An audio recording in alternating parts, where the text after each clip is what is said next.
Ndahet nga jeta në moshën 48 vjeç, drejtori i spitalit privat në Tiranë, djali i mjekut të njohur.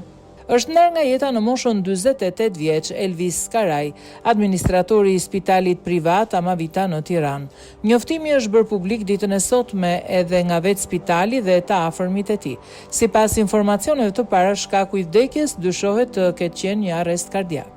Njoftimi, me dhimbjen që nuk shkruhet dot me fjalë, njoftojmë ndarjen nga jeta të Elvisit ton të dashur në moshën 48 vjeç.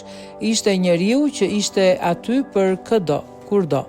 Kush e njohu e di sa e vështirë është ta thuash këtë lajm. Thuhet ndër të tjera në njoftimin ku jepen edhe informacionet për nderimet e fundit për të ndjerin dhe ngushëllimet për familjen. Karaj ishte djali i mjekut Agim Karaj, i cili më parë ka punuar në Spitalin Shtetëror Onkologjik në Tiranë dhe më pas ka drejtuar spitalin privat në fjalë deri pak vite më parë. Agim Karaj nda nga jeta në vitin 2024, pas ti drejtimin e spitalit privat e kishte marrë djali i tij Elvis Karaj.